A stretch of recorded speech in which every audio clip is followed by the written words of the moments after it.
Have you ever seen farmers digging giant ditches around their fields? Sounds strange, right? Like something from a survival movie. But this isn't fiction. In parts of Brazil, farmers have started digging deep trenches, not for irrigation, but for protection. Protection from what? Wild boars. These animals don't show mercy. They move in groups, destroy entire crops overnight, and even attack livestock. Electric fences didn't work. Traps failed. So now, farmers are turning their land into battlegrounds. Imagine digging a 1.5-meter deep trench that stretches for kilometers, just to stop a pig. But here's the twist. It's working. These animals try to jump, run, and climb out, but the steep sides trap them. Some turn back, some fall in and give up.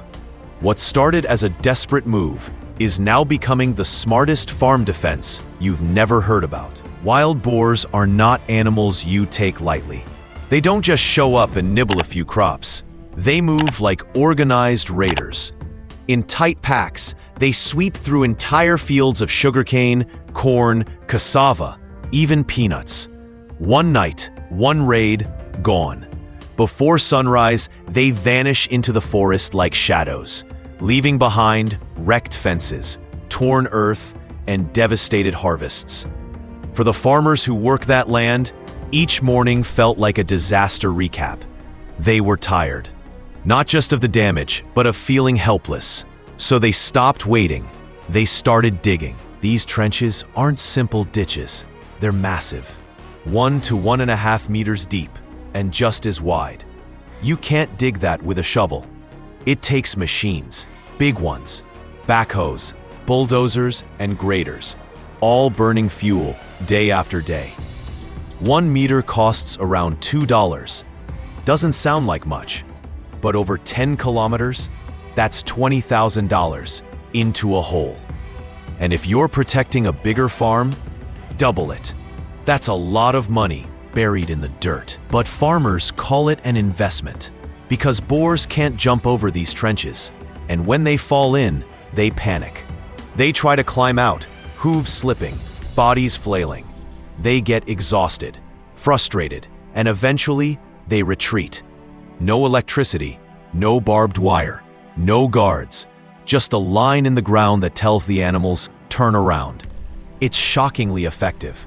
Better than electric fences in many ways. Trenches don't short-circuit during rain. They don't sag. They don't hurt other animals. They just work. Quietly, permanently. Still, they come with problems. Rainwater is the biggest one. When it pours, trenches fill up. Water stands, mud slides, and entire sections collapse. In some areas, a dry trench turns into a muddy stream overnight. That's why farmers now add drainage outlets, PVC pipes that pull water away. Some build retaining walls or reinforce edges with stone. Others plant grass on the outer slopes to hold the soil in place. It's more work, more cost, but necessary. Because once the trench fails, it's an open door. There's also a safety risk. At night, these trenches become invisible. Workers have fallen in, tractors too. One wrong turn, and a delivery truck sinks into the pit. To stop that, smart farmers started marking trench lines with flags and signs. Some even built narrow wooden bridges across them. Simple, but life-saving. But the biggest challenge? Boars aren't the only ones. Java porcos, hybrids between wild boars and domestic pigs, aren't ordinary pests. These animals are bigger, stronger, and far more cunning than anything farmers dealt with before. They don't stumble into fields by accident. They test defenses. They walk up to trenches and poke at them, searching for weak spots. If one finds a shallow edge, the rest follow. And it's not just Java porcos. Peccaries, their smaller cousins, travel in groups and charge together. There's no fear in their eyes, only instinct. Then there's the capybara. Peaceful? Sure. But once they enter, they graze non-stop. They don't rush. They don't destroy in minutes. They eat silently, all night, all morning, bit by bit, until entire rows vanish. And when animals munch on new sprouts, it's worse than it looks. The soil gets exposed. Weeds take root. Insects move in.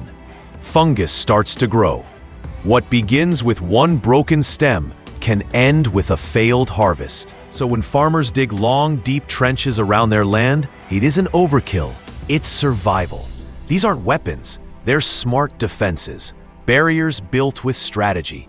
In São Paulo, some boar herds grow past 200 strong. That's no longer a group, it's an invasion. They trample everything: the crops, the fences, the faith. Each attack steals not only income, but hope. So they dig, not for pride, not for tradition, but because they must. In this quiet war between man and wild, only one thing stands firm every single time: the trench. If you've watched till now, you care about the real work behind every harvest. These stories matter. Hit that subscribe button and help us keep sharing what others overlook. Comment and support the people who feed the world, one field, one trench at a time.